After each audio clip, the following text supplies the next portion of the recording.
Olá, eu sou a Rita e esta é a conversa de balanço do Ponto de Vista, a rúbrica do Ponto SJ que no último mês andou pelo país à conversa com jovens entre os 18 e os 30 anos.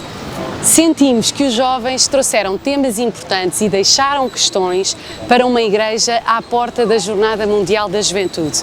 E por isso, hoje vamos estar à conversa com 3 pessoas ligadas ao mundo da educação e do desenvolvimento dos jovens. Estamos no Largo da Misericórdia, onde vai decorrer o programa da Companhia de Jesus durante a Jornada Mundial da Juventude.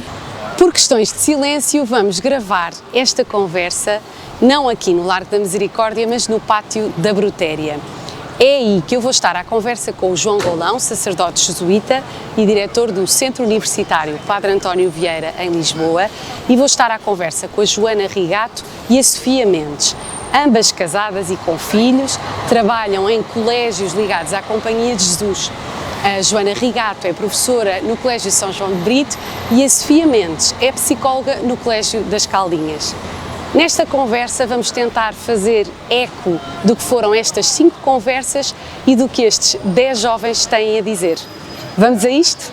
Bom dia, Sofia, João e Joana. Obrigada por terem vindo. Estou muito entusiasmada por conversar convosco e fazermos este eco das conversas.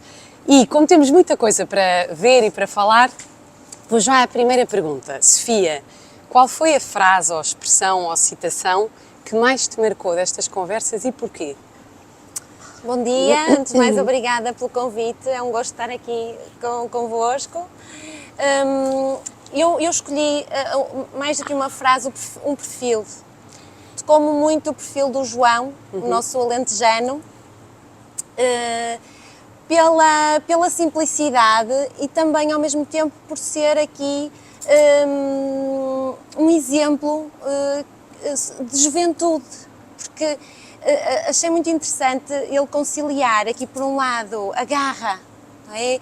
O enfrentar os desafios, o ter aqui até alterado um bocadinho os planos iniciais e ter iniciado o trabalho, ter que começar a trabalhar, e por outro lado todas aquelas características que eu também vejo num jovem, do valor da amizade, muita curiosidade, não é? Ele falava muito de como também o gosto de viajar e, portanto, achei muito interessante esse perfil, combinar estas 2 vertentes, que eu vejo muito naquilo que também é a definição da juventude. Muito bem. E, portanto, destacaria isso. Boa, boa. E tu, João? Alguma frase? Olha, Pessoa? olha, eu também, antes de mais, muito obrigado. É um gosto muito grande estar aqui.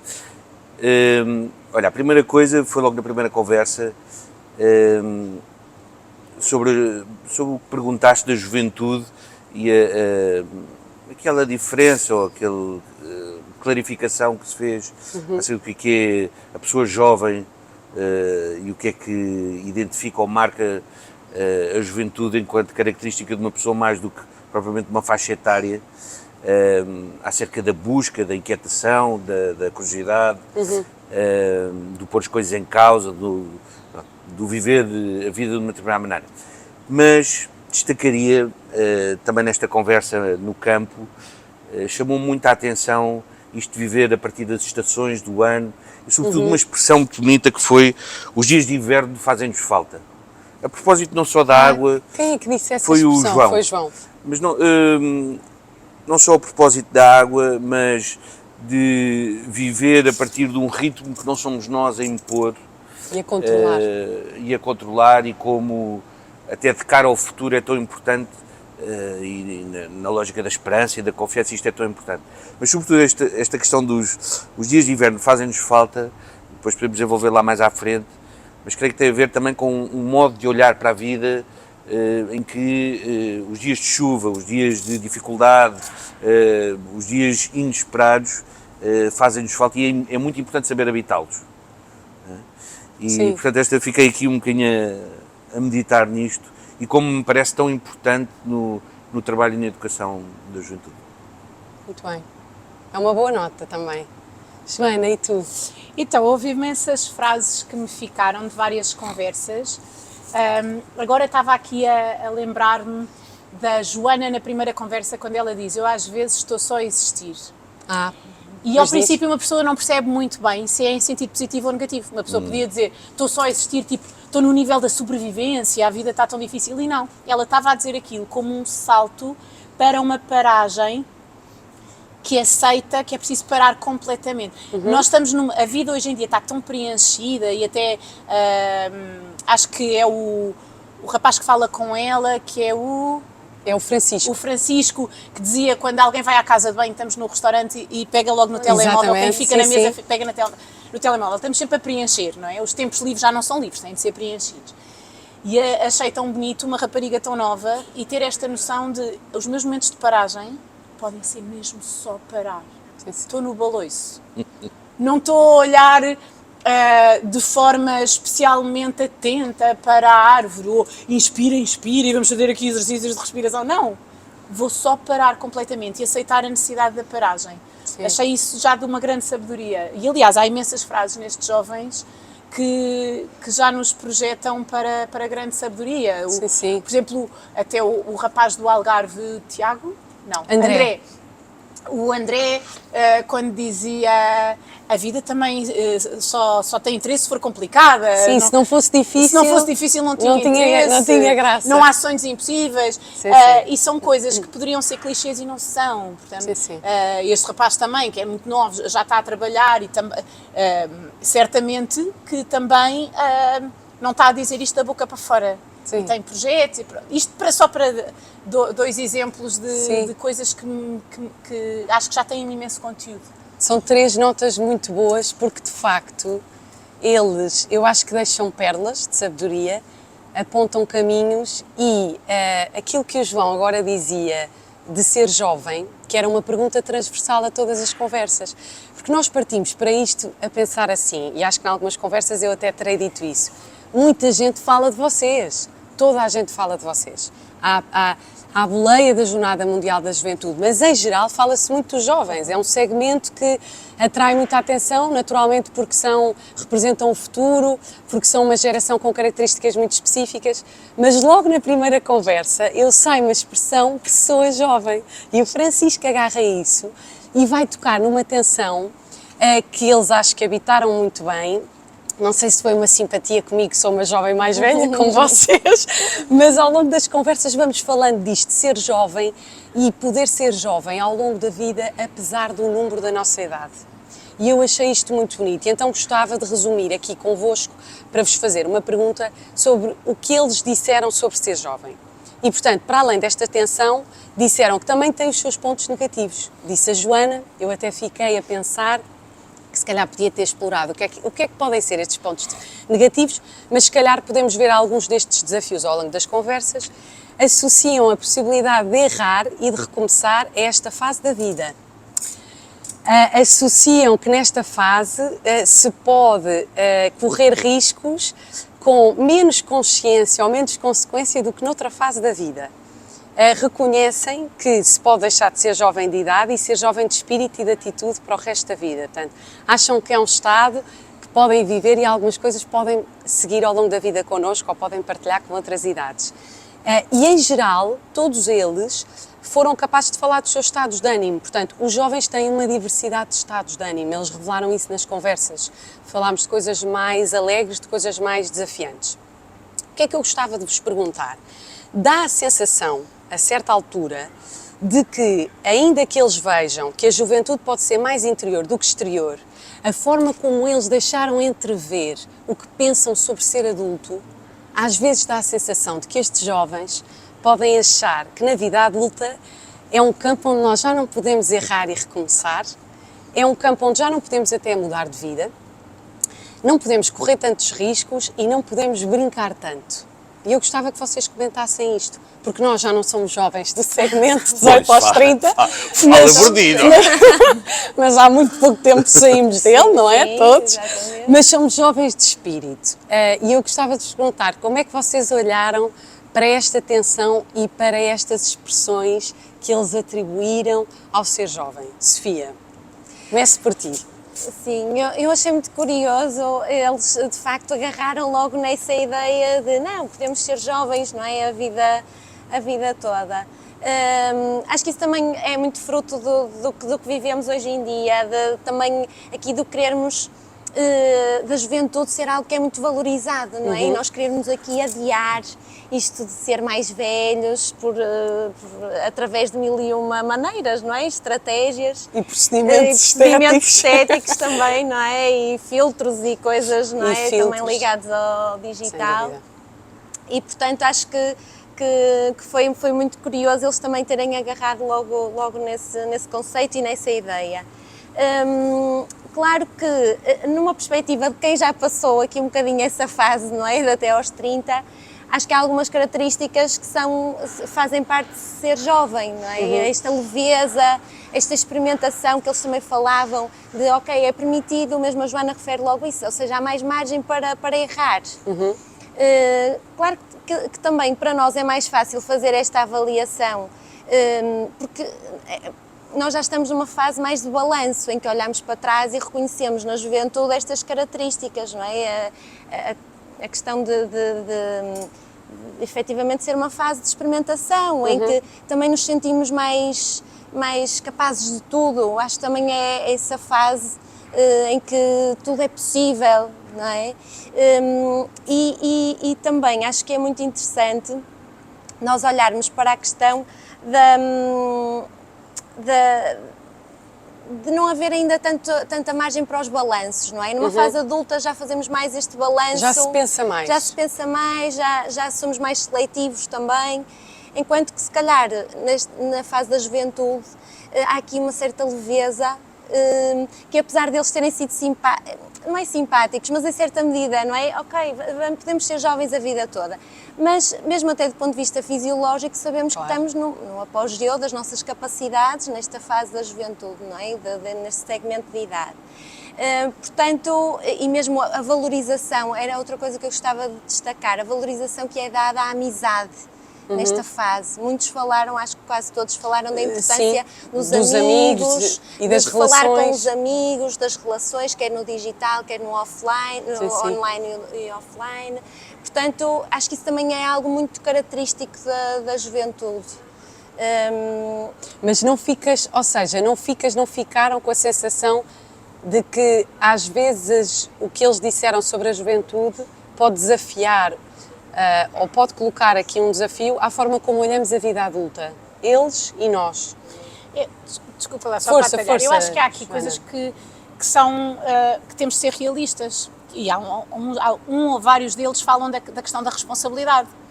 É evidente que se uma pessoa tem a responsabilidade de uma família, de contas para pagar, de um emprego, às costas, tem menos leveza. Não é? Sim. Portanto, há coisas que são inerentes a uma fase mais despreocupada e com menos responsabilidades e uma fase com mais responsabilidade. Isso parece-me inevitável, é o ciclo da vida, sim, não é? Agora, claro que o espírito de questionamento, capacidade de repensamento, abertura ao novo, isso aí é típico da juventude pode ser transversal a outras fases, nós podemos manter isso. Há coisas que nos mantêm jovens, ter filhos, estar rodeado de juventude, ser professora, não é? Há coisas que nos mantêm jovens precisamente por causa da novidade, por causa da alegria explosiva que têm as crianças ou que têm os jovens, não é? Uma coisa que eu acho que é muito típica da juventude é a intensidade com que as coisas são vividas e que tipicamente vai um bocadinho acalmando ao longo da vida e é pena, e isso é uma coisa que vale a pena manter. E outra coisa é a alegria, a facilidade com que se recorre à alegria. Nas crianças então é brutal, não é? As crianças passam da tristeza intensa para a alegria intensa no espaço de segundos. Estão a explorar estados emocionais. As crianças são de uma resiliência incrível, ou seja, recuperam, depois de uma coisa negativa, recuperam a capacidade de acreditar, de ser feliz, com uma velocidade enorme. Eu acho que isso vai se perdendo mesmo ao longo da juventude e da adolescência, já não é tão fácil. E depois na fase adulta é mais difícil, mas isso são tudo coisas que são super positivas e que podemos tentar manter. Agora, a irresponsabilidade, a experimentação permanente, o voltar a tentar, voltar a recomeçar, quer dizer, calma, se eu tiver 4 filhos, não é com essa facilidade toda que digo, afinal vou mudar de profissão, quer dizer, é mais difícil, mas isso já pesa, e claro, é natural, ou seja, sim, já pesam outras coisas E por isso é natural. Não é por isso, João, que eles têm um olhar negativo da vida adulta? Ou um olhar desajustado? Ou... Não, mas é um olhar, o eles é sempre, eu acho que há aqui muitos matizes, mas Claro. só fazer aqui um olhar se calhar um bocadinho mais amplo.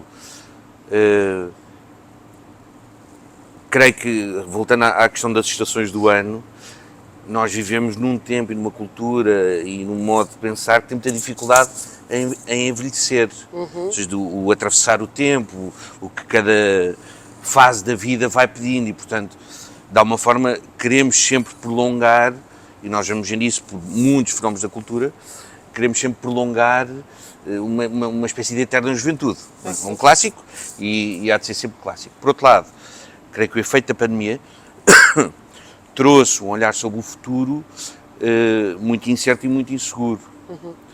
E, portanto, noto em muitos dos jovens que estão a olhar para o futuro, para as suas decisões, às vezes com um certo peso de absoluto. Ou seja, eu tenho que acertar. Esta coisa de que nós vamos baseando, não, que a juventude gosta de ir descobrindo, que em muitos casos não é tanto assim, o que provoca até muita ansiedade, muita preocupação, muita perturbação tem a ver com isto, tem a ver com eu tenho que acertar no curso, eu tenho que acertar no trabalho, eu tenho que acertar no namoro, eu tenho que acertar na pessoa que eu vou ter ao meu lado, eu tenho que acertar. E isto traz uma carga de peso sobre o presente enorme, não é? Portanto, isso será muito importante, creio que também, ao olhar para esta tensão, creio que é muito importante. E depois, eu creio que há aqui outro tema, também que já tocámos, e que tem a ver com o aborrecimento, e estava a falar há bocado dos tamanhos, e que condiciona muito o modo como habitamos, e habitamos a solidão, e habitamos o espaço das nossas vidas e das relações. Tem a ver com o facto de nós hoje em dia podemos nunca estar aborrecidos, nunca. Não passarmos por esse trajeto, por esse espaço de atenção que é fundamental. Nunca existirmos só, para como nos conhecermos a nós próprios e para estarmos connosco próprios, não é? E estarmos bem com os outros. E, portanto, o não haver espaço de aborrecimento e estarmos sempre permanentemente entretidos, não é? Eu acho que é também uma nota que pode condicionar muito, que é o modo como se olha e se entende na própria juventude. E este é um tema que vamos voltar já mais à frente quando falarmos de comunicação e de redes sociais, porque vamos falar desta questão do estímulo. Mas agora vou abrir outro capítulo convosco, um capítulo grande, porque, como é óbvio, um dos nossos objetivos com estas conversas e esta escuta dos jovens era perceber como é que eles olham a Igreja de dentro e de fora. E, antes da Igreja, como é que olham a dimensão espiritual das suas vidas, como é que olham a questão da fé, como é que olham a questão da religião.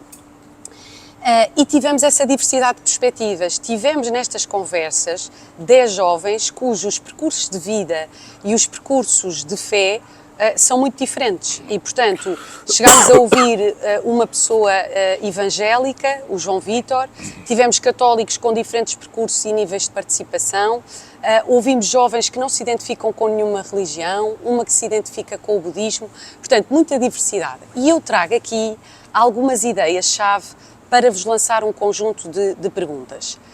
Parece-me que os jovens deixam, em algumas das frases que partilharam, ideias que podem mostrar-nos como olham estes temas todos.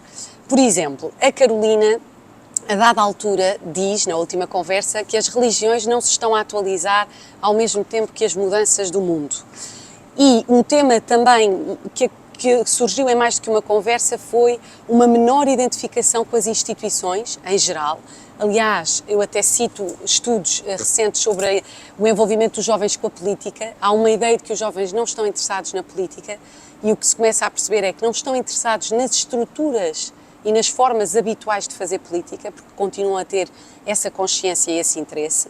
Portanto, também vou querer perguntar-vos este tema das instituições e como é que a Igreja pode olhar para isto. E em relação, por exemplo, à participação, o que é que liga as pessoas à Igreja? Eles chegam a dizer assim, a participação assídua não é central. O João no Alentejo disse-me assim, não me atrai. Eu não vou porque não me atrai e não acredito menos em não participar. E a Celina, a dada altura, diz assim: não, eu conheço pessoas que têm fé, mas não se atraem pela estrutura, não procuram uma estrutura. E a própria Celina, quando eu lhe digo, bom, mas e tu, Celina? E ela, eu acho que me identifico mais com uma prática do que com uma instituição. Pronto, vou para já citar só estas para vos perguntar, e começa quem quiser, concretamente em relação a este olhar para a instituição Igreja, ou para uma prática religiosa estruturada, estas perspectivas surpreenderam-vos ou não? E como é que a Igreja pode chegar aos jovens para lá dos espaços institucionais? Sofia, o que é que tu achaste? A mim não me surpreendeu. Achei também até natural aqui pôr em questão mesmo esta visão em relação às instituições. Acho que também faz parte da própria fase da vida, não é? Da idade, o pôr em causa, o questionar. E até é saudável isso, não é? Esse questionamento. Esta diversidade também acho que é natural, mesmo fruto do próprio acesso à informação, de hoje em dia haver muito mais possibilidade até de explorar outras visões, outras religiões, portanto é muito mais fácil, não é? Mesmo penso que a Carolina dizia que tinha lido, portanto havia essa procura, esse interesse e que tinha ido à procura disso, de outras respostas, outras alternativas. Portanto, isso acho saudável e acho que é parte também do mundo global onde estamos. Em relação à questão de como é que a Igreja também pode aqui ser resposta, eu acho que é muito importante irmos por este lado da criação da comunidade. Não é? Acho que se nota um desenraizamento muito grande, não só dos jovens, mas em geral, não é? Cada vez estamos mais fechados no nosso núcleo, nos nossos amigos, cada vez conseguimos filtrar mais, não é? Mesmo lá está, até naquilo que consumimos hoje em dia, não é? Vamos à Netflix e só vemos aquilo que nos interessa, só isso depois gera, não é? Só nos aparecerem também aquilo que queremos, que já tínhamos, ou seja, há muitos filtros. E a Igreja, o ser comunidade, o ser suporte, acho que pode ser muito por aí, que já é, mas pode ser ainda mais esse o caminho. O ser contexto para a partilha, para a criação de grupos de amigos, para a criação de relações, esta proximidade, o sair, não é?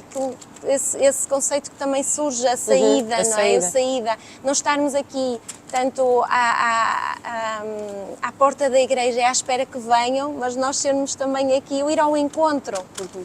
Acho que o dar testemunho. O dar testemunho e ir ao encontro da realidade, dos contextos e chegarmos nós aos jovens, não é? A Igreja fazer este caminho como está a fazer e como vemos também pelas próprias jornadas, não é? Mas ir ao encontro e ser suporte. Que é muito importante hoje em dia, não é? Em famílias cada vez mais pequenas, famílias cada vez mais diversas, em grupos de amigos que muitas vezes lá estão só no digital e que não estão efetivamente, não é, ali cara a cara, no contacto, e acho que esse papel da Igreja é muito importante, esse investimento cada vez maior. E é interessante falares em comunidade, porque não sei se deram conta que a dada altura, a Celina falou disto, mas também outras pessoas, a dada altura até se diz a frase de faltam comunidades, precisamos de comunidade. E, portanto, quando o João Vítor, eu lhe pergunto o que é que ele encontra na vida de fé, e ele diz esta frase forte e bonita, ele diz: encontrei a salvação e senti-me acolhido. E eu pergunto-lhe, porque ele tinha tido uma educação católica e depois opta pela Igreja Batista, e ele diz: a Igreja Católica parece que às vezes se fecha muito na tónica dos dogmas, e eu na Igreja Batista encontrei acolhimento. Este sentido de comunidade e esta pertença, pode ser isto, João, que explica que eles olham para as instituições e até para a hierarquia. Eles não negam a necessidade de uma hierarquia, mas eles dizem que tem que ser mais flexível, mais próxima. Será que isto também dificulta hoje esta curiosidade, ou que venham explorar esta Igreja, a nossa Igreja?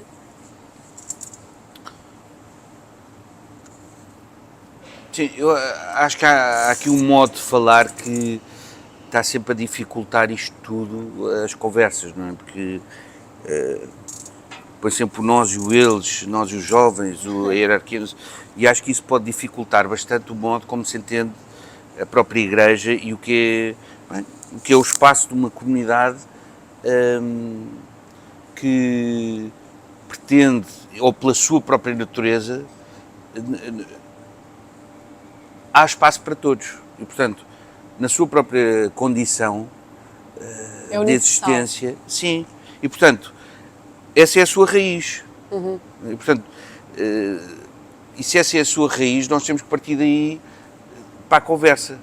E, portanto, as vozes que pretendem participar e que querem fazer parte dessa comunidade, então, têm que fazer um caminho juntas. Por isso é que este esforço, neste momento, do sínodo, de fazer com que as pessoas se encontrem, de que as vozes façam um percurso de discernimento. Bem, claro, isso dá muito trabalho. Mas, neste sentido, creio que não é uma questão só da juventude, é uma questão da própria Igreja. Portanto, deste caminho que se está a tentar fazer. Obviamente que a preocupação espiritual, a busca do sentido da vida, bem, isto é transversal, será sempre uma questão. Agora, o que é que me parece que é central na busca, o que reconheço em muitos jovens que vou acompanhando, vou vendo, que haja coerência e que haja uma espécie de peças a baterem certo entre aquilo que nós vivemos, aquilo que nós celebramos, aquilo que nós apregoamos, anunciamos. E, portanto, que isto bata tudo certo, que a preocupação social faça parte do modo como celebramos, que a minha preocupação estética está no modo como eu anuncio, que a minha preocupação política está na forma como eu vivo, sabe? Que as coisas estão todas a bater certo, e, portanto, que as nossas decisões, as nossas opções, a nossa oração, enfim, os meus critérios de vida, que isto tudo bata certo. Sei lá, a economia de Francisco, eu acho que aquela história da homilia do teu casamento, acho que é muito boa esta coisa do ter, como é que foi que o O padre no meu casamento disse que conhecia um casal que nunca tinha posto cortinas em casa. Exatamente. Porque nunca chegou a ter dinheiro para as cortinas. Quando tinha um bocadinho mais de dinheiro, passava alguém que precisava. E havia sempre alguém que precisava. E então ele desejava que na nossa vida nunca tivesse fossem mais importantes as pessoas do que as cortinas. Pronto, eu acho que este exemplo, por exemplo,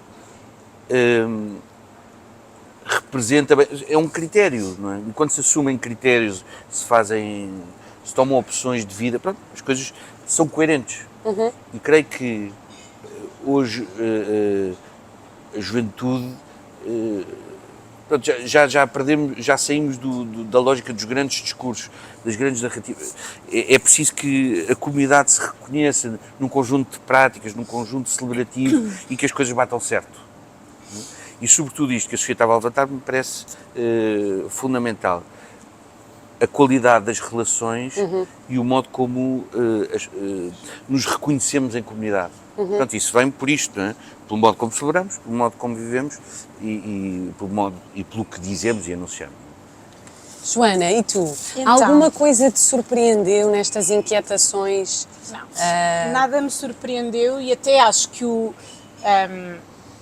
que a situação dos jovens perante a Igreja é bastante pior do que aquilo que ficou retratado nestas 10 pessoas, porque pensando bem, nestas 10 pessoas tivemos 2 muito praticantes, em 10, acho que é um rácio super positivo, acho que não é essa a realidade, e vários que se assumem como pessoas de fé, católicos, com um nível diferente de participação. Acho que a realidade não é assim, nem quando eu era jovem era assim, quanto mais agora que a Igreja está cada vez mais vazia de juventude.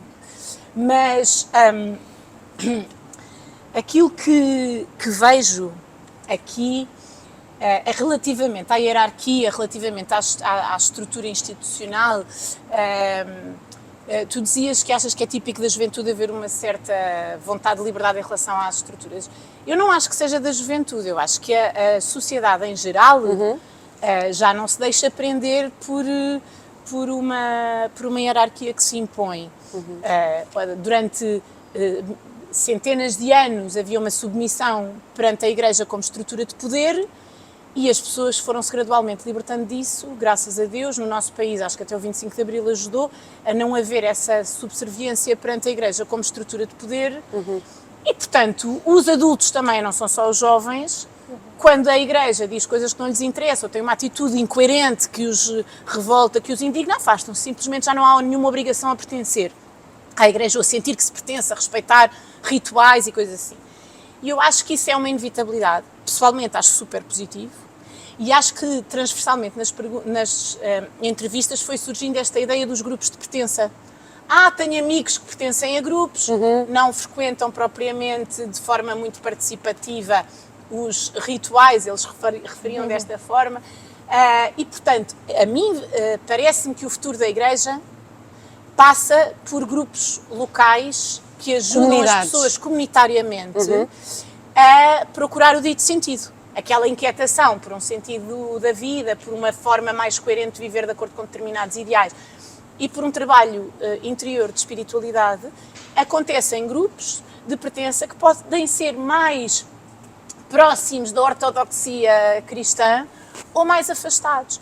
E enquanto a Igreja continuar a agarrar-se a uma forma bastante fixa de fazer as coisas, por exemplo, a liturgia, não é? Uma forma muito regrada de fazer as coisas, cada vez mais vai ficar sozinha. Às tantas fica o padre sozinho a celebrar a missa para 5 pessoas em determinadas paróquias, porque os jovens, e não só jovens, vão procurar as comunidades noutro sítio. Depois gostava só de focar uma coisa. Eu acho que aquilo que aconteceu relativamente aos abusos sexuais da Igreja, que veio que também agora, foi referido, não foi é? referido, puxado por ti. Sim. As pessoas espontaneamente não referiram. Mas quando tu colocaste essa questão Aos mais novos do grupo. falou-se um bocadinho disso, mas não se falou daquilo que me parece mais premente e que não percebo se não está lá. O que eu quero dizer é a revolta perante a estrutura de poder que ocultou. Eu acho que isto é o mais escandaloso de toda esta dinâmica. Tudo o que veio a lume. O mais escandaloso foi a perpetuação de práticas indescritíveis por uma estrutura de poder que, para se autopreservar, optou por ocultar em vez de proteger as vítimas. E eu acho que nesta geração jovem devia haver uma revolta profunda em relação a isso. E isso não foi dito. Não sei se foi por pudor ou se foi por uma certa indiferença. Às tantas as pessoas, como sentem que já não pertencem assim tanto, dizem, ok, é horrível, mas eu também já não acreditava muito neles. Eu também já achava que era tudo uma cambada de incoerentes. Não sei se não haverá isso lá por baixo, e então esta revolta, o desgosto profundo, a indignação de quem está por dentro e se sente profundamente traído, sinto que as pessoas que estão um bocadinho dentro, um bocadinho fora, não sentem essa revolta assim tão grande, porque se calhar já havia uma descrença. E tu esperavas que eles tivessem, talvez, revelado essa energia? Eu acho que este assunto devia ter vindo à baila, tal como, e depois calmo, tal como outro assunto que eu acho que é o elefante na sala, que é a moral sexual que se preconiza ainda hoje em dia na Igreja, que eu acho que está completamente ultrapassado. Acho que a Maria do Alentejo não vai concordar comigo, que falou da importância de voltar aos valores morais. Ou então se calhar até concorda, concorda, se calhar não é? deveríamos só conversar e perceber Podem o que é que ela queria dizer. Podem não ser coisas antagónicas. Sim, claro, era só preciso perceber o que é que ela queria dizer. Mas a questão é, eu acho que a moral sexual da Igreja é uma coisa que ou afasta, quem quer viver a sério, com coerência, as coisas, afasta-se. Diz, desculpa, eu não concordo nada com isto, vou-me afastar. Eu acho que a maior parte das pessoas o que faz é ignorar. A Igreja fala, eu vou fazer o que me interessa. É o que eu vejo nos meus alunos. Sim. É o que eu vi quando eu tive uma vez a dinamizar uma conversa numa paróquia no contexto do sínodo. E tive a dinamizar uma conversa com os jovens para auscultar um bocadinho o que eles acham. E o assunto da sexualidade não vinha. Eu às tantas puxei e disse, desculpem, em relação a isso, o que é que vocês acham? Eu não ligo muito. Portanto, eu acho que isto é uma hipocrisia, continuarmos com um discurso oficial que não é vivido pelas pessoas e então eles simplesmente não ligam. Epá, os padres podem falar, digam o que quiserem, eu vou fazer o que me apetece. Mas se a atitude às tantas é essa, de não liga ao que a Igreja diz, então essa atitude depois passa para outras coisas muito mais importantes. A doutrina social da Igreja, a nossa posição perante a justiça social, a nossa relação com os bens materiais. Aí a Igreja tem ensinamentos importantíssimos, mas se a atitude é não ligo muito ao que a Igreja diz, porque a Igreja é pateta, perdão, vocês sabiam ao que vinham a convidar. Se a Igreja é pateta em relação a certos temas e o melhor é eu nem ligar porque parece uma vozinha a dizer coisas que já não fazem sentido, então se calhar também é pateta em relação aos outros temas todos e não vou ligar quando a Igreja me diz para dar o que tenho a mais a quem mais precisa. Sim. Não, acho que estão a levantar, claro, João, percebi que querias comentar, acho que estão a levantar temas muito, muito interessantes. Tá, e que naturalmente não são importantes para a juventude, como são os temas que estamos... Para todos. Não, que estamos neste momento a lidar com eles e eu acho que a pensar sobre eles e a fazer com que a comunidade também tem que refletir, produzir, conversar, discernir, sem dúvida nenhuma. Há aqui uma coisa que o próprio Papa Francisco e muitos teólogos têm avançado, há uma mudança de paradigma e de forma eclesial, sem dúvida, a que nós estamos a assistir. Haverá sempre uma nova forma, ou seja, isto, até do ponto de vista litúrgico, não é? Haverá sempre uma nova forma, porque nós temos temos necessidade de a comunidade tem sempre um modo de se reconhecer na sua forma de celebrar, era aquilo que eu estava a dizer, na sua forma de viver e, portanto, haverá sempre formas. Do meu ponto de vista, hoje e cada vez mais, a exigência de coerência que é muito grande, não é? No estilo de vida que abarca tudo. Por outro lado, isto liga-se com uma exigência de transparência que se começa a jogar a todos os níveis, dentro e fora da Igreja. Não é? Sim, sim. Das estruturas de poder, dos financiamentos, em relação à política, às empresas. Bem, o escrutínio é cada vez maior e, portanto, o modo como tomamos decisões, porque é que as tomamos, como é que nos expomos, quem é que pomos no centro, não é? E estavas a levantar, neste momento, é um ponto fundamental do ponto de vista no modo como se olha para a questão dos abusos, não é? Sim. Obviamente que uma coisa é a lógica de proteção de uma estrutura, outra coisa é pôr no centro a vítima e, a partir daí, bem, todas as consequências e toda a organização jurídica, processual, espiritual, tudo. Não? Oh, João, deixa-me provocar-te. Deixa-me só, em relação a tudo o que estavas a dizer, só para... E depois, por outro lado, obviamente que hoje, em relação aos afetos, à sexualidade, à intimidade, antropologicamente falando, toda a gente está a precisar de respostas. As famílias estão a precisar imenso de respostas do ponto de vista da fé, do ponto de vista da moral, não é?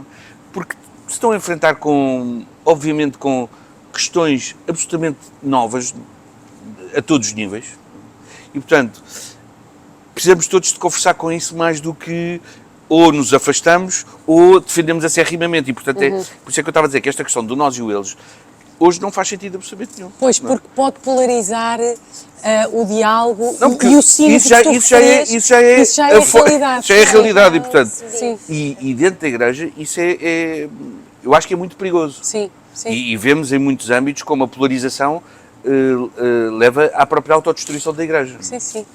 Deixa-me só dizer uma coisa, desculpa, porque tu tens falado de coerência.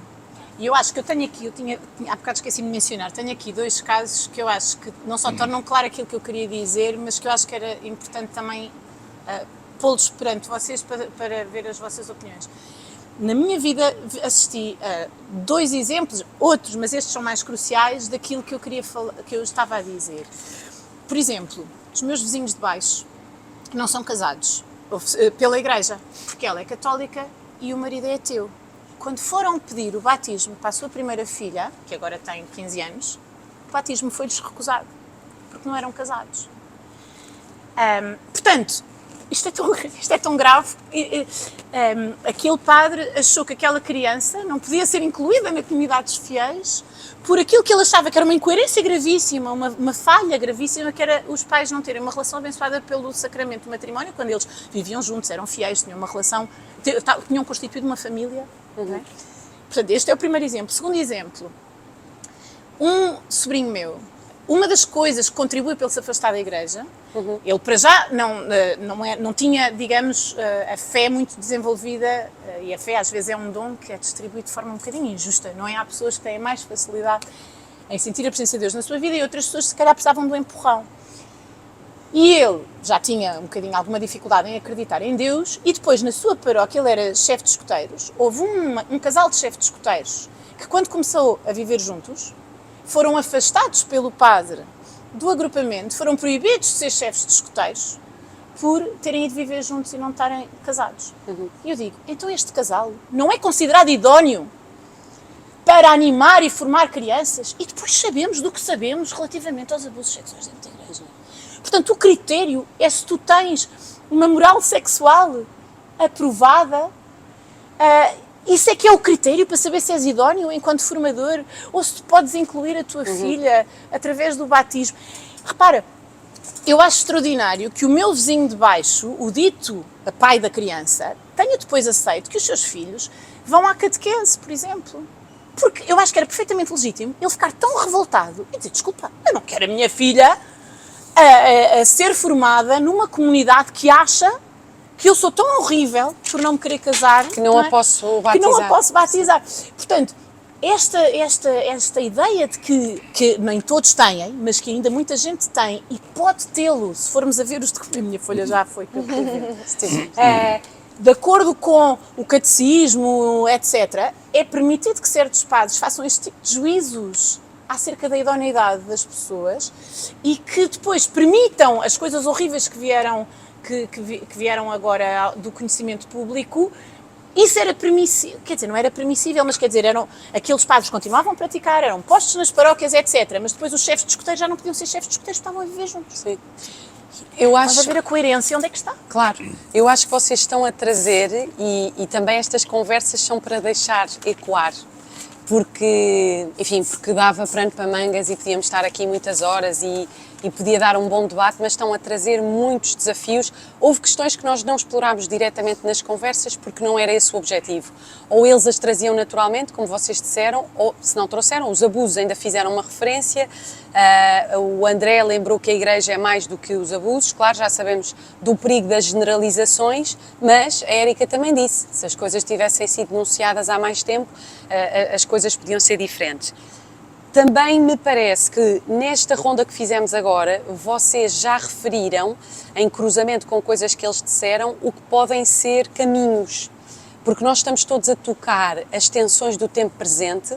Estas conversas com esta geração revelam isso, revelam as nossas, revelam as de uma igreja, mas também de uma sociedade na qual nós nos inserimos.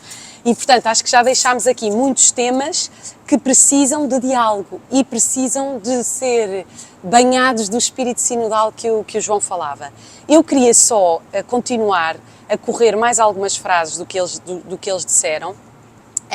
Nomeadamente, quando reforçaram aqui, vocês falaram todos na importância dos laços, da pertença, da comunidade e do acolhimento. Uma porta fechada, como a Joana agora citava estes dois exemplos, uma porta fechada marca, um sítio onde eu sinto que não posso partilhar a minha vida marca, eu vou à procura de acolhimento, de pertença e de relação. E vários deles disseram isto.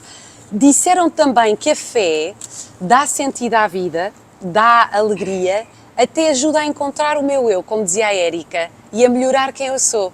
Até fez aquela brincadeira, ainda nos rimos, eu era um bocadinho mazinha, e eu, então agora já és boazinha? Ela, não, totalmente, é o caminho de toda a gente, não é? Estamos todos a caminho. Também lembraram o que vocês foram dizendo, a missa ao domingo é pouco, é bom ter mais. São bons os grupos, os movimentos, o serviço de Samaria. Sobre a igreja local do Alentejo, que ela até nos disse que Moura é a Roma do Alentejo, e eu tenho muita curiosidade em lá ir. O que é que eu queria... E o Sebastião, que está a trabalhar no colo da Jornada Mundial da Juventude, diz a dada altura, muitos jovens estão à procura de respostas. E o João lembrava isso. E querem que a sua vida seja transformada por sentido, por Deus. E o Sebastião até reconhece que a Igreja tem este desejo de entrar em diálogo, que na verdade é a nossa gênese da diversidade e da abertura e da universalidade. O que é que eu agora vos pergunto, também para fecharmos este dossiê da Igreja e irmos a outros temas? Que outros caminhos é que se podem abrir, nisto que eles partilharam, estes jovens partilharam, caminhos, sinais de esperança, e que igreja é que nós somos chamados a construir depois de uma Jornada Mundial da Juventude? Sofia, ou quem quiser, não é? Já tocámos aqui em muita coisa, mas agora olhando para construção e para futuro, do que eles apontaram, Olha, o que é que podem ser caminhos, Joana?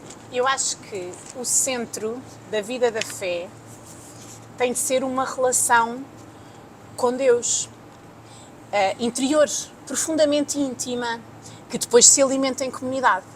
Aquilo que me faz zangar é achar que às vezes as portas fechadas que a Igreja apresenta ou o desfoque daquilo que é o essencial para focar, pelo contrário, aquilo que é acessório, afasta as pessoas em vez de as aproximar de Deus. E, portanto, aquilo que deveria ser o nosso caminho, que é apresentá-los a uma boa nova, que é íntima e que se faz de oração, etc., isso que devia ser a nossa missão é desvirtuada. Portanto, no futuro, aquilo que me parece que tem de ser o caminho da Igreja é provocar esta relação.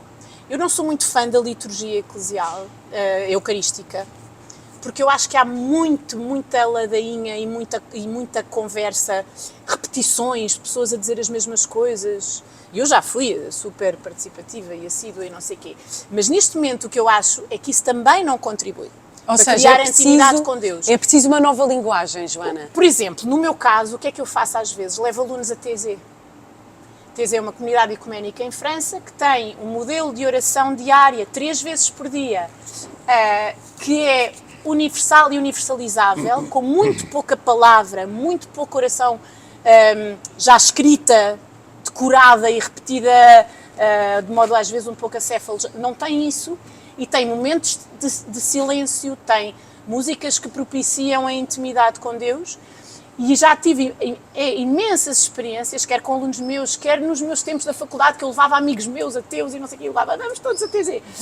E o que eu via é que pessoas que estão completamente afastadas de Deus, não têm essa linguagem, não têm essa vivência, de repente dizem, afinal, se calhar tens razão, se calhar há mais qualquer coisa. Um aluno meu, ateu, o ano passado dizia-me, pela primeira vez na minha vida, e ele está num colégio católico desde os 3 anos, e ele dizia-me, pela primeira vez na minha vida, percebi que se calhar há mais qualquer coisa. Bem, portanto, este tipo de vivências é que são o que a gente tem de trazer. E Joana, desculpa-me acrescentar, mas é que eles disseram isto. Eles dizem, o encontro é importante. Ninguém falou propriamente ou não reforçou a dimensão individual da vivência espiritual.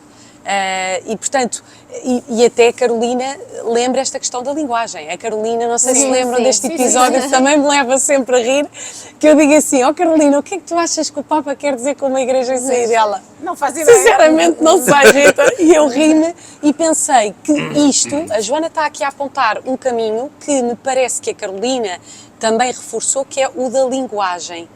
Que mais caminhos, Sofia e João, é que vocês veem que podem estas conversas ter aberto e podem até ligar-se a este desafio de uma igreja que depois de uma Jornada Mundial da Juventude vai continuar a caminhar? Sim, eu acho que as jornadas podem ter aqui um papel muito importante aqui na rede, não é? Na construção de voltarmos a conectar-nos, não é? Mesmo aos encontros. Aos encontros, não é? Aqui a construir, a sentirmos que fazemos parte de algo, não é? Que acho que mesmo fruto até também do pós-pandemia, não é? De estarmos numa sociedade também muito individualista, muito fechada nas nossas coisas, no que eu quero, no que eu... acho que as jornadas podem trazer isso, não é? Eu sentir que eu faço parte de algo, esta ligação por algo em comum, por uma mobilização, não é? Que é tão importante e que, lá está, às vezes nós dizemos que a sociedade também, mesmo este afastamento em relação às questões políticas, ao modo da Uma certa participação passividade, cívica, uma não é? certa passividade, ou, ok, este assunto não me interessa, não quero falar sobre isto, não vou... E, portanto, falta esta mobilização. E acho que as jornadas podem ser aqui, podem deixar também esse rasto, nos pôr a caminho de mobilizar, não é? Que acho que é importantíssimo e que faz muita falta e que pode depois aqui também até trazer outras ligações, outras pontes, mesmo com as questões ligadas ao voluntariado, criar, lá está, quando falamos de diálogo, mas este diálogo não de, ok, eu sou a favor disto e o outro é contra isto, não é? Claro. Porque vivemos neste quase trocar a bola. No eles e nós, como dizia o João, ou é preto ou é branco. E pronto, e cada um fica preso na sua opinião e eu penso assim, tu pensas daquela maneira e andamos neste trocar a bola. E acho que, não, fazermos em caminho em conjunto, não é? Porque estes novos desafios que também, mesmo a Joana falava, e é muito verdade, não é? É importante também trazermos ao diálogo e trazermos essa abertura a estes temas que estão aqui, que estão em relação à sexualidade, à diversidade, a como nós vamos enfrentar, não é? Como é que falamos sobre isto, não é? De uma forma transparente, e acho que isso também é muito importante e que as jornadas, não é? Inspirem e que fique esse eco. Acho que tenho muita esperança nisso também. Posso, se calhar, ecoar estas palavras e dizer, no fundo, criar possibilidades de cocriação da Igreja que queremos ser, não é? E agora vou fazer uma provocação ao sacerdote que está entre nós e vou-lhe passar a bola para perguntar. João, tu dizias há pouco, e parece-me que bem, que eles e nós é uma linguagem que pode não ajudar. A verdade é que a hierarquia da Igreja sempre foi muito vertical. Está a mudar, o sínodo também traz essa dinâmica nova e diferente, de uma Igreja mais horizontal, mas talvez faltem espaços onde possamos co-criar estas respostas. E em relação a alguns destes temas, mas outros que não estamos a dizer, desde jovens a outros jovens mais velhos, a sacerdotes, a leigos, a diferentes estados de vida e diversidade de pessoas, pensarmos esta Igreja do presente e do futuro. Como é que tu olhas isto? E como é que olhas também, sim, estamos à porta da Jornada Mundial da Juventude, como é que podemos continuar a caminhar a partir dela? São muitas perguntas que eu faço. Eu tenho pouco tempo e, portanto... Assim, eu acho que a jornada vai trazer um grande desafio. Isto é um investimento brutal das estruturas pastorais, de toda a gente, sobretudo de acolhimento e do esforço que toda a gente está a fazer, absolutamente, a gente que está a dar verdadeiramente a vida por isto e, portanto, é incrível. Sem dúvida. O que está a passar é incrível. Agora, acho que será muito importante perceber que a jornada por si só não vai alterar a estrutura da Igreja. Claro.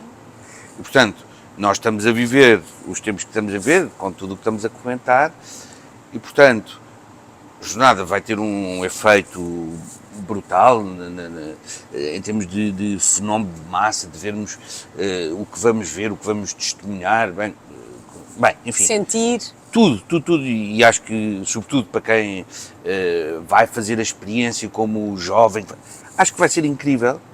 Agora, não nos podemos esquecer que isso não muda a estrutura. E ligando um bocadinho a isso que estavas a dizer, eu acho que vamos ter desafios que implicam mudar o ponto de vista, e mudar o ponto de vista significa a partir de onde é que nós queremos pensar a Igreja e queremos viver a Igreja. E a nossa rubrica chama-se Ponto de Vista. Não, mas é que isto é quanto a mim, é central. Sim. Porque se o centro, e até ligando aqui com coisas que a Joana estava a dizer agora, se o centro é a vida comunitária, ou a comunidade, então tu começas a pensar, então qual é o papel do padre, qual é o papel dos leigos, qual é o papel... com a comunidade que hoje existe, com estas pessoas que chegam com estes desafios, estas que chegam com estes desafios, estas que chegam com estes desafios, estas famílias, estas coisas. Então, esta é a comunidade e como é que nós nos organizamos e pensamos o trabalho com a juventude, o trabalho com os mais velhos, o trabalho com os mais necessitados, o trabalho com... Bem, tudo. E é assim que a comunidade se pode repensar, sabendo que hoje a questão estética é fundamental. É fundamental. Nós, em E da linguagem. Isto que estavas a dizer, TZ tem uma liturgia própria, mas só que o que é que tem? Tem a comunidade, tem um modo de se organizar. Bem, aquilo é tudo litúrgico nesse sentido. Tem regra, tem norma, tem... Pronto. Mas é um modo que cativa por imensa coisa, pela música, pela cor, pelo modo simples de vida, por imensa coisa. Não é? Assim como tantas formas que vão nascendo que respondem também, tendo em conta a estética e a espiritualidade, não é? O sentido de Deus claro, nomeado, e o sentido estético. Creio que há outro ponto fundamental que estávamos a comentar antes, tem a ver com um tema que o Papa Francisco também traz, que tem a ver com a amizade social. É muito fácil ir colocando sempre o discurso do nós e eles, seja em relação ao conhecimento, seja em relação à capacidade financeira, seja em relação ao que for, não é? Portanto, como é que verdadeiramente podemos pensar a comunidade eclesial a partir verdadeiramente da fé e não de uma série de outras categorias, não é? Porque nós podemos estar sempre a fechar as comunidades eclesiais a partir ou da condição social, ou do sítio onde se mora, ou do acesso a que se tem, ou, não é?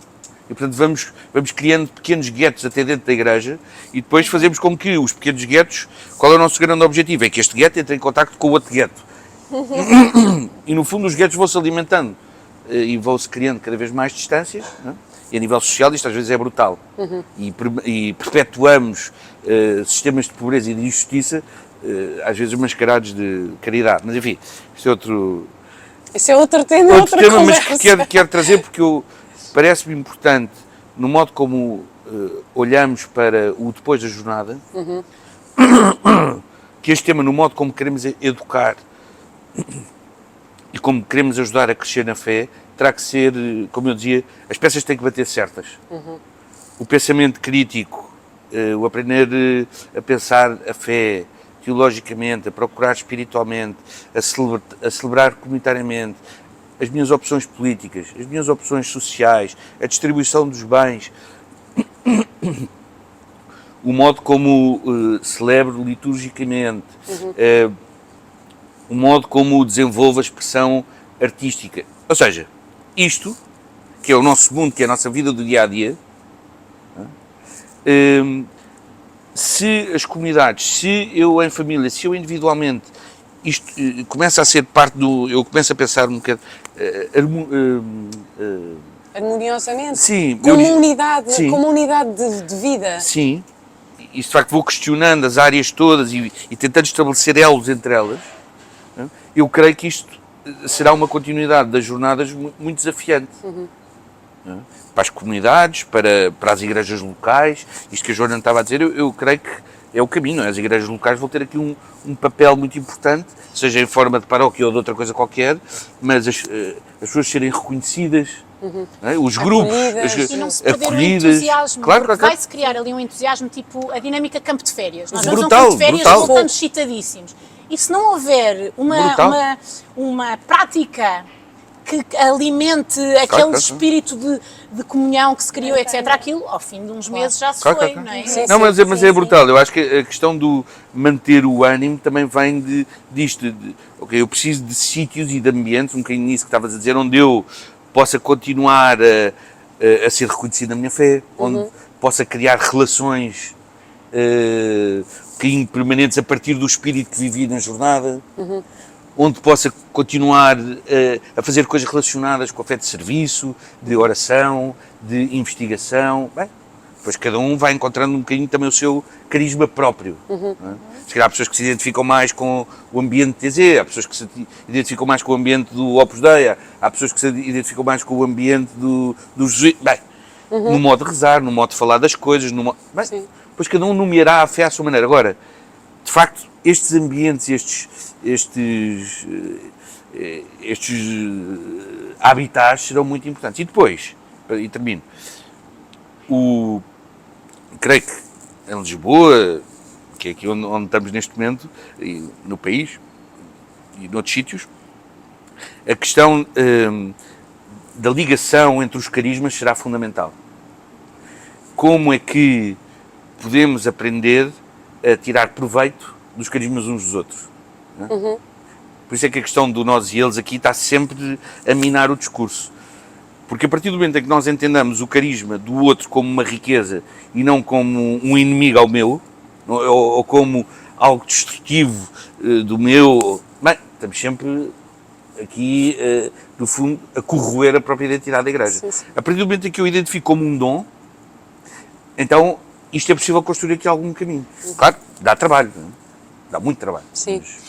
E é engraçado porque estes jovens também reconheceram que o mundo é global e diverso, para eles a diferença é óbvia, é natural. Portanto, acho que também foi uma questão que surgiu muito nas conversas, esta abertura à diversidade.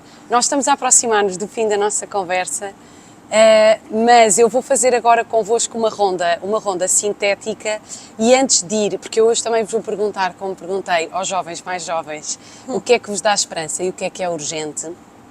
Mas antes disso eu vou fazer aqui num esforço de gestão de tempo, juntar dois temas que acho que não podemos deixar de comentar, mas vou pedir-vos que sejam de facto sintéticos, que é tentar tocar neste tema e deixarmos, pode ficar a ecoar.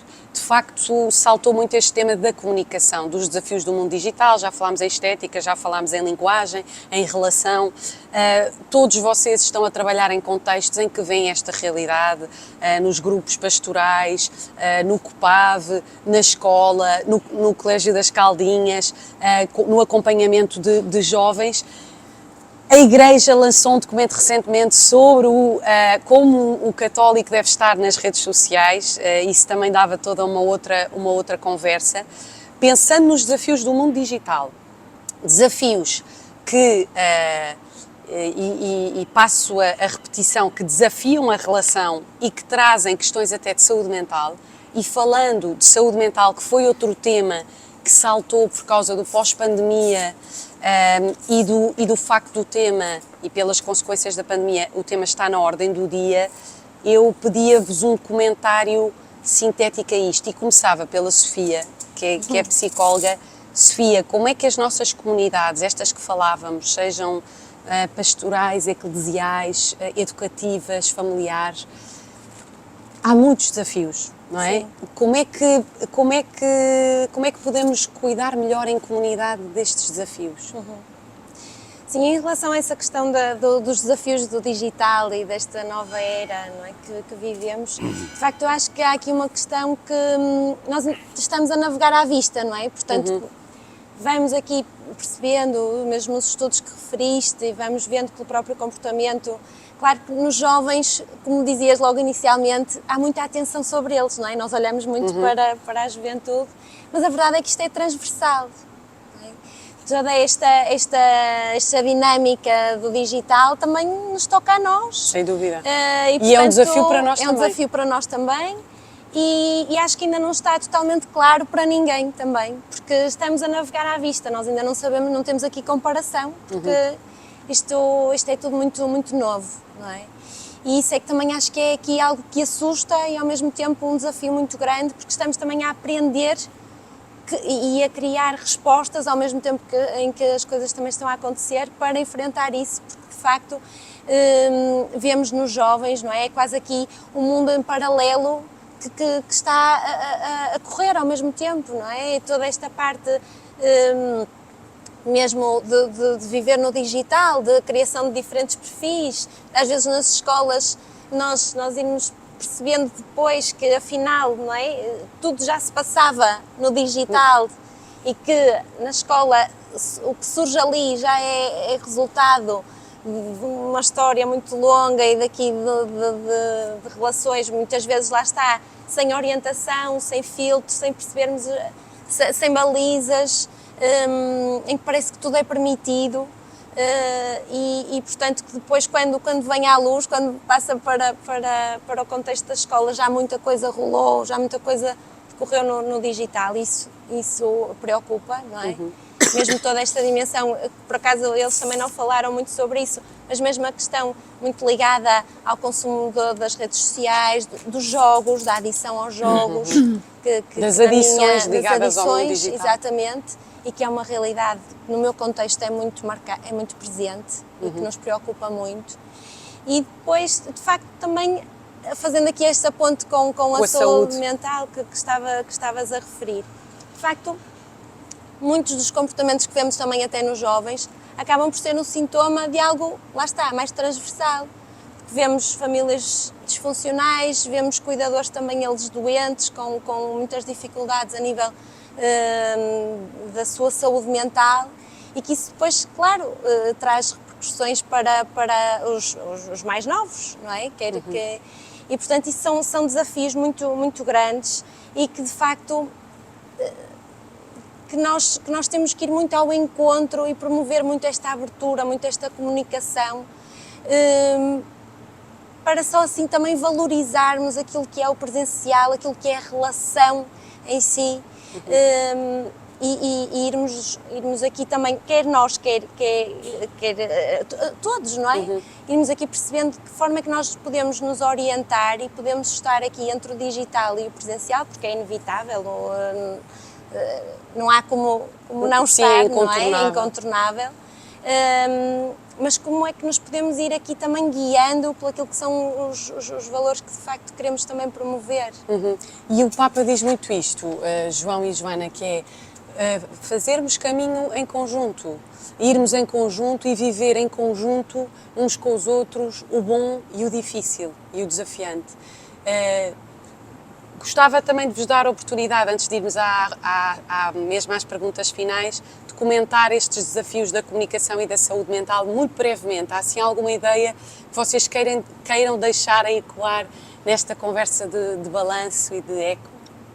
Olha, no meu caso, subscrevo o que disseste sobre o facto de ser transversal o uso das redes sociais e esta alternância online-offline e às vezes a dificuldade de gerir o online nas nossas vidas. Pensei exatamente o mesmo disso, ok, tudo o que eles dizem, há uma conversa que se fala muito disso, que é aquela em Portimão. Sim. E noutras também se toca este assunto e os jovens valorizam muito mais as relações online. Quando vão para fora têm imensas saudades e sofrem imenso pela falta da presença física, e o online e a comunicação por WhatsApp não compensa a falta da presença física, e a questão de às vezes os perfis poderem ser falsos e as relações online poderem ser toda uma aparência. Tudo isso acho que é aquilo que nós adultos também estamos a viver nas nossas vidas. Quem aderiu mais a este mundo digital também vive esta difícil gestão. Portanto, acho que isso estamos todos no mesmo barco. Depois, quem é que não está no mesmo barco, perdão? São as crianças. Aquilo que me preocupa do mundo digital neste momento são as crianças que têm um ecrã nas mãos desde pequeninos, às vezes com 2, 3 anos, ou a televisão a dar bonecos 24 horas sobre 24. E sim, acho que aí temos um grande desafio de crianças que chegam à escola, no pré-escolar ou na primária, e têm um modo de se relacionar com os outros e de se relacionar com o mundo fora do ecrã que é muito preocupante, mas isso é outro assunto. Em relação à saúde mental, aquilo que me ficou foi a tónica positiva da Carolina a dizer que ela própria, como alguém que teve desafios a esse nível, sentiu que houve uma evolução positiva por parte do país. Sim. Falou dos recursos providenciados pelo Governo, a linha Saúde 24, etc. Claro que também temos o problema de ser muito mais desafiante, de ter questões de saúde mental para resolver e para ser acompanhado.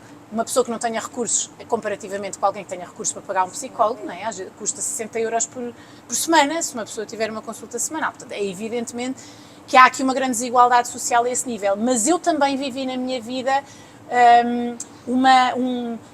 presenciei uma evolução muito positiva, não só em termos das estruturas que são disponibilizadas e dos recursos, mas sobretudo em relação ao estigma. Sim, e há a possibilidade de falar. A Celina falou disso, não foi? O assunto, o tema da saúde mental é um tema que faz parte das conversas entre os jovens e que ainda é um bocadinho tabu ou ainda é uma descoberta um bocadinho mais mais hesitante nas gerações mais velhas. E que bom que isso é. Eu acho que isso é um sinal super positivo de uma evolução muito boa Sem dúvida. nos últimos 30 anos. Sim. Que bom que nós agora já falemos disto. Que bom. João, nota final. Nota final também em relação a isto. Vou voltar às estações do ano. Boa.